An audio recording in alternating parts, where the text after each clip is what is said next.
Hola amigos, ¿qué tal? Sean bienvenidos a un video más de este canal de YouTube o en Facebook donde me estén viendo.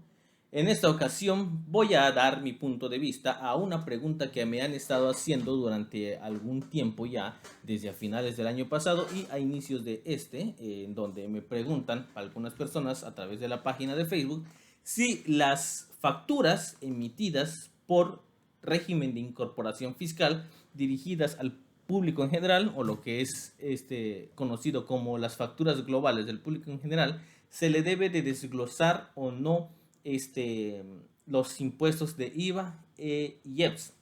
Antes de continuar, déjenme comentarles que el día 25 de febrero estaremos dando un taller del régimen de incorporación fiscal y lo cual les está apareciendo los detalles en la pantalla. Y el 26 de febrero también una plática sobre los efectos fiscales de los tarjetazos y la discrepancia fiscal. Si ven este video después de ambas fechas pueden mandar mensaje que muy seguramente estos talleres quedarán grabados y ahora sí, continuemos con el video. Yo no entendía muy bien cuál era la confusión, pero cuando ya llegaron hacia mí a preguntarme más de 4 personas, pues ya me preocupé y me puse a investigar un poco de dónde salía esta interrogante. Así que fui al chat uno a uno del SAT a hacer la misma pregunta y cuál fue mi sorpresa que hubieron respuestas diferentes.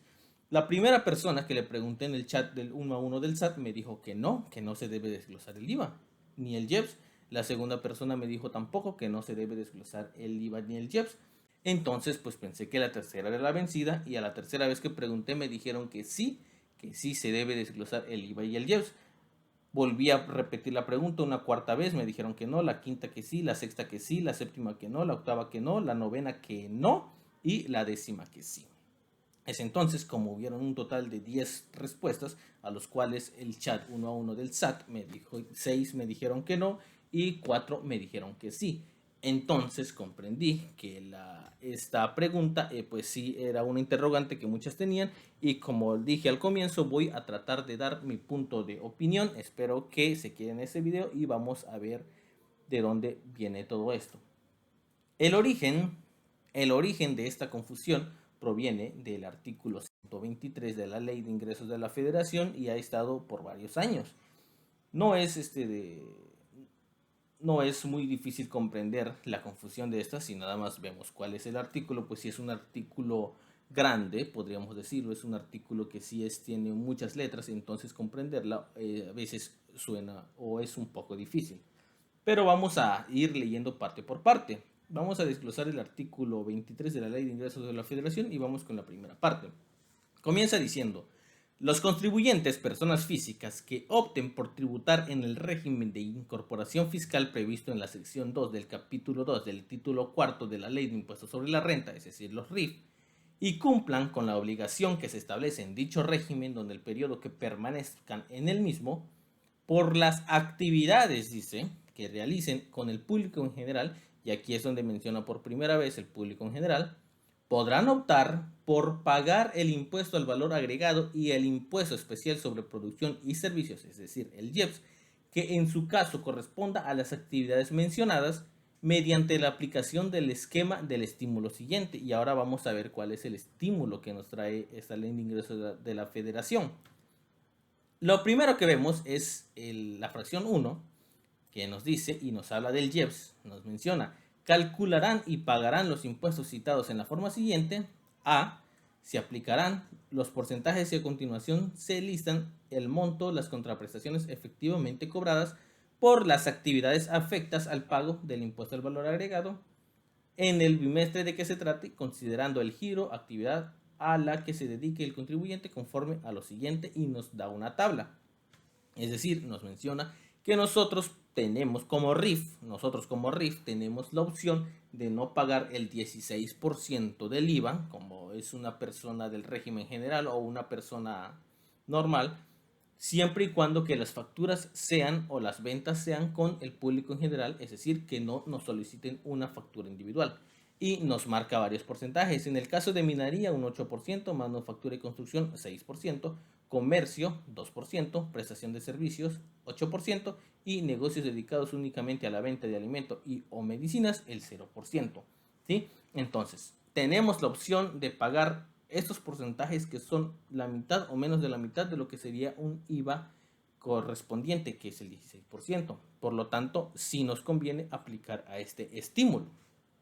Esto es por la parte del IVA. Sin embargo, podemos ir a la parte del IEPS, que también nos marca una tabla en donde podemos pagar un monto de IEPS menor al que nos correspondería pagar si las ventas fueran ya sea a público individual, es decir, que nos solicite una factura individual, o que seamos de cualquier otro régimen que no sea RIF. Por lo tanto, nuevamente el estímulo que tienen para los RIF sí sirve y sí nos beneficia. Y tenemos diferentes tipos de porcentajes, que son del IEPS, alimentos no básicos de alta densidad, ejemplo dulce, chocolate, botana, galleta, pastelillos, pan dulce, paletas, helados, cuando contribuyente sea comercializador. Y nuevamente, alimentos no básicos de alta densidad, ejemplo dulces, chocolate, botana, galletas, pastelillos, pan dulce, paletas, helados, cuando el contribuyente sea fabricante. Aquí nos da las dos opciones, fabricante y vendedor. Luego, bebidas alcohólicas no incluye cerveza cuando el contribuyente sea comercializador, y bebidas alcohólicas y no incluye cerveza cuando el contribuyente sea fabricante. Y nuevamente, bebidas saborizadas, como los refrescos y esa cosa, la cerveza, plaguicidas, puros y otros tabacos, y tabacos en general. Nuevamente repito, esta tabla del IEPS nos dice que las ventas al público en general pagarán menos IEPS que las ventas que sean al público individual, por lo cual vuelvo y recalco que sí nos conviene aplicar a este estímulo. Y vamos con lo siguiente, y aquí es donde comienza esto de la confusión, y nos vamos a enfocar a este párrafo, a este que tengo marcado de amarillo, y ahora vamos a leer. Para los efectos de la presente fracción se entienden, y aquí comenzamos, por actividades realizadas con el público en general, aquellas por las que se emitan comprobantes que únicamente contengan los requisitos que establecen mediante reglas de carácter general que emita el Servicio de Administración Tributaria, es decir, el SAT. Hasta aquí todo bien, vamos a volver a leerlo para que lo entendamos bien, porque sí es muy importante que entendamos esta fracción. Para los efectos de la presente fracción se entiende por actividades realizadas con el público en general aquellas por las que se emitan comprobantes que únicamente contengan los requisitos que se establezcan mediante reglas de carácter general que emita el Servicio de Administración Tributaria. ¿Sí? Es decir, que aquí nos está dando unas características de cuáles son las actividades realizadas con el público en general y los comprobantes que se emitan de este. Hay que entender dos cosas: comprobantes y que se emitan con el público en general, ¿ok? Y aquí es donde viene el meollo, o donde viene toda esta confusión. El traslado del impuesto al valor agregado y del impuesto especial sobre producción y servicio, IVA o IEPS, en ningún caso deberá realizarse, acá se los voy a marcar en amarillo, dice, en ningún caso deberá realizarse en forma expresa y por separado, ¿sí? Aquí nos está diciendo que los comprobantes que nosotros emitamos, ¿sí? Aquí lo tengo, que los comprobantes que nosotros emitamos al público en general de carácter que emita el SAT, no se deberá de separar el IVA y el IEPS. Aquí viene la confusión. Entonces, las facturas globales no separan IVA y IEPS en su desglose. Vamos a continuar. ¿Cuáles son las características? Ya me adelanté. ¿Cuáles son aquellas reglas de carácter general que emite el SAT o la Secretaría de Administración Tributaria? Las reglas que emite son las resoluciones, ¿sí? Esto lo emite el SAT. Y nos vamos aquí, para eso vamos a ver la regla 2.7.1.24, que se llama expedición de comprobantes en operaciones con el público en general. Y nuevamente este artículo es un poco largo, así que lo vamos a ver nada más de manera general. Vamos a ver. Dice la regla 2.7.1.24, expedición de comprobantes en operaciones con el público en general, y vamos a leerla pedazo por pedazo. Dice: para los efectos de los artículos 29 y 29A, fracción cuarto, segundo párrafo del Código Fiscal de la Federación y 39 del Reglamento del Código Fiscal, los contribuyentes podrán elaborar un CFDI diario, semanal o mensual donde consten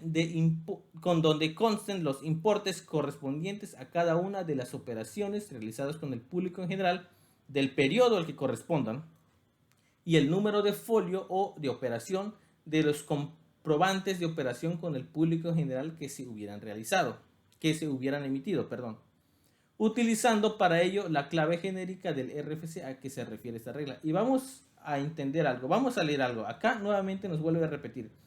Del folio dice o de operación de los comprobantes de operaciones con el público en general que se hubieran emitido. Nuevamente nos habla de operaciones y de comprobantes de operaciones con el público en general. Y vamos a ver.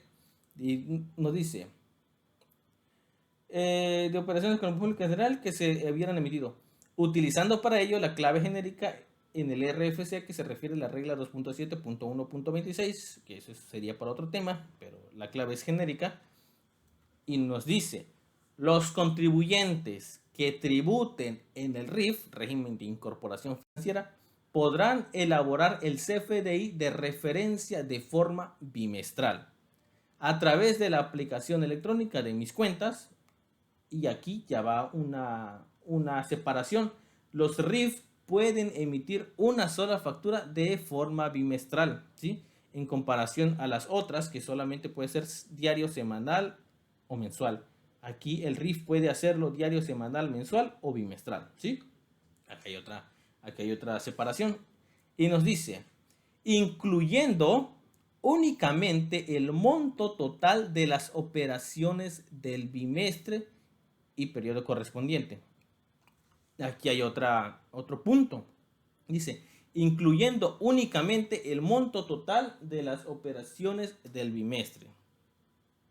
Entonces, de aquí se agarran muchos y dicen, ahí está, Santiago, léelo, únicamente el monto total de las operaciones del bimestre. Eso quiere decir que no se debe de desglosar IVA y IEPS. Tranquilos, todavía no vamos para allá.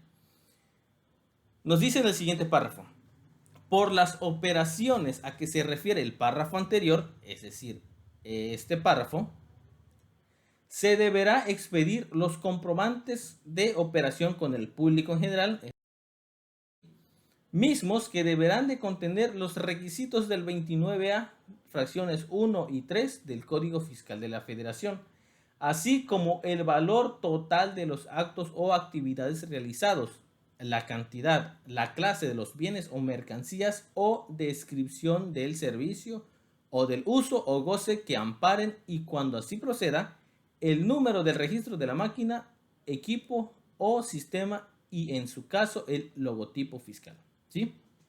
Yo sé que está un poco confuso todo esto, pero ahora vamos a ver. Aquí ya nos está hablando de lo que son los requisitos del 29A, fracción 1 y 3, y aquí nos aclara una duda. Dice, los comprobantes de operaciones con el público en general, ¿se acuerdan dónde viene esto? De la Ley de Ingresos de la Federación. Comprobantes realizados por el público en general, ¿sí? Podrán expedirse en alguna de las formas siguientes. 1. Comprobantes impresos en original y copia, debiendo contener impreso el número de folio en forma consecutiva previamente a su utilización. La copia se le entregará al interesado y los originales se conservarán por el propio contribuyente que los expida. Si ustedes leen eso, ¿qué creen ustedes que a lo que se está refiriendo? Yo ya sé a qué, pero espero que ustedes también lo sepan. Ahora les voy a demostrar. Los comprobantes a los que se refiere este artículo, que dice comprobantes con operaciones con el público en general, son lo que nosotros normalmente conocemos como notas de venta.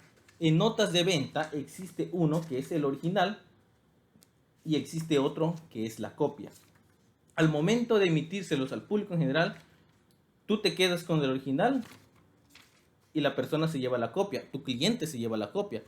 Aquí nos dice esto, dice, por las actividades realizadas con el público en general, aquellas que se emitan, eso estamos hablando del artículo 23 de la Ley de Ingresos de la Federación, donde los dije que venía la confusión, dice, El traslado del impuesto al valor agregado y del impuesto especial sobre producción y servicios en ningún caso deberá realizarse en forma expresa y por separado en las notas, ¿sí? Estamos hablando de las notas. Aquí nos lo vuelvo a repetir. Los comprobantes de operaciones con el público en general podrán expedirse de alguna de las siguientes formas y comprobantes, notas, ¿sí? O comprobantes consistentes en copia de la parte de los registros de autoría de las máquinas registradoras, lo que ya todo el mundo tiene, un punto de venta, emite notas por la computadora y los imprime. Pero estamos hablando de las notas. Y si aún así me dices, no, Santiago, es que a mí me dijeron que no se debía desglosar, vamos al siguiente párrafo de aquí mismo, del mismo reglamento 2.7.124 de la resolución miscelánea fiscal. ¿Y qué nos dice? Bueno, aquí nos dice el resultado obtenido. Bueno, nos comenta. Aquí estamos hablando en la ley de ingresos de la federación. Vámonos al siguiente párrafo. Aquí tenemos esto, vamos al siguiente párrafo. Nos dice, nos manda lo que son los puntos de venta, los equipos de registro de operaciones con el público en general.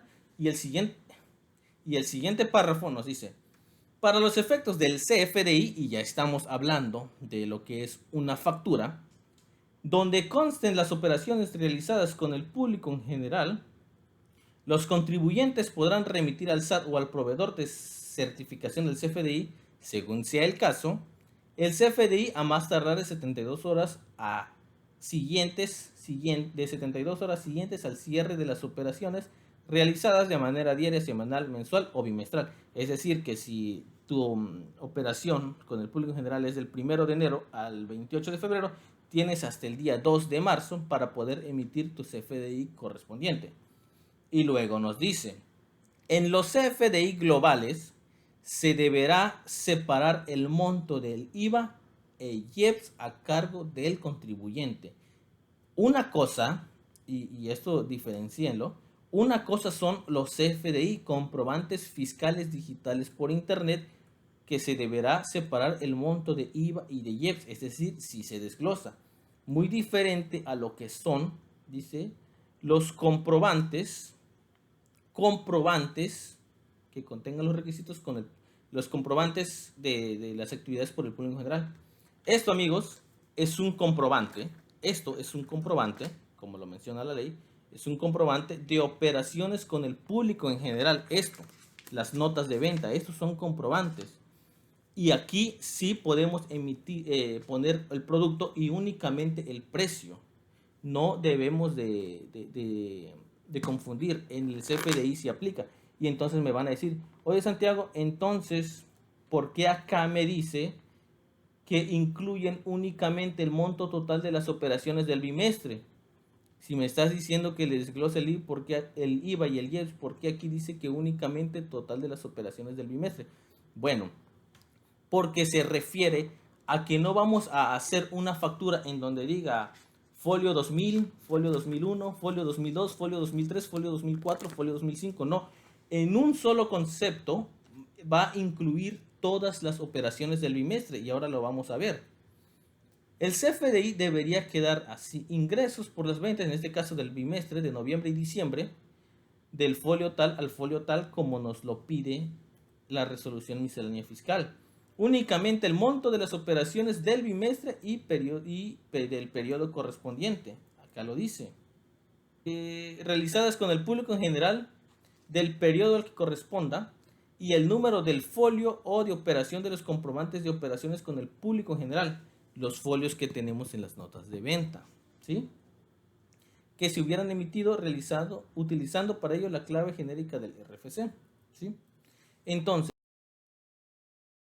o en mi modo de entender esta parte, lo que acabamos de leer, es que sí debemos de desglosar lo que es el IVA y el IEPS de los FDI de las personas físicas que sí se debe de desglosar el IVA y el IEPS de las facturas globales al público en general que emitan las del régimen de incorporación fiscal. ¿Cómo quedaría la factura? Lo están viendo así. Únicamente vamos a poner el periodo, los folios que amparan esta factura del público en general y el valor total de todo de todo el bimestre. Les digo, por eso dice la ley que únicamente el valor total, porque esto es el valor total, este es el valor total. Si fuera valor unitario tendríamos que poner nuevamente, les repito, folio 1700, 1701, 1702 y desglosar uno por uno. En cambio aquí, como es folio total, valor total, perdón, pues se hace en un solo concepto. Y ahora van a ver, es importante que la factura quede así porque a la hora de hacer la declaración, pues se tiene que poner los ingresos cobrados. Los ingresos cobrados, acuérdense que los ingresos son los subtotales sin IVA, ya sea sin IVA o sin IEPS, ¿sí? Son los subtotales sin impuestos. Por lo tanto, nuestra declaración quedaría así. Por un ingreso, por una venta de 100,000, es el 86 del subtotal y son los 86 que vamos a declarar de ingreso, tanto de ISR como del IVA, del IVA. Si nosotros o si alguien quiere declarar o quiere poner como factura global esto y quiere meter únicamente los 100,000 pesos, aquí tendría que declarar 100,000 y 100,000 y por obvias razones debería de estar pagando más impuesto, cosa que pues no deberíamos de hacerlo. Y hay personas que aún así que me dijeron, no, Santiago, es que fíjate que yo facturo los 100,000 completos y únicamente acá declaro para el ISR 86 y acá para IVA los 100,000. Incorrecto, es incorrecto porque estás pagando algo que no deberías y aquí es tan malo que como hay diferencias, el SAT podría voltear a verte, podría voltear por qué estás haciendo o por qué estás declarando una cantidad de acá y una cantidad de acá. Recordemos que los ingresos tanto de acá tienen que coincidir con los de acá, ¿sí? Entonces, pues nada más hay que tener cuidado. En mi punto de vista, o a como yo veo las cosas, sí se debe de desglosar el IVA y el IEPS en las facturas, en las notas de venta no, en las facturas sí, ¿sí? Pues este es mi punto de vista. Yo les dejo con esta información, espero que les sirva, les guste. Si alguno de ustedes tiene una opinión diferente, siempre y cuando esté fundamentado o hay alguna regla, me lo puede hacer saber en la caja de los comentarios, pero siempre que tenga un fundamento, obviamente.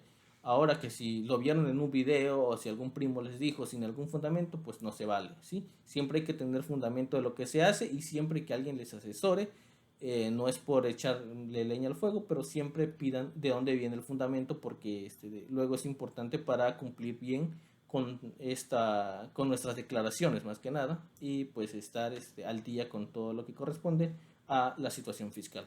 Les dejo con esta información, espero que les haya servido, que les guste. Si es así, lo pueden compartir tanto en Facebook o en cualquier red social y nos estamos viendo en un próximo video.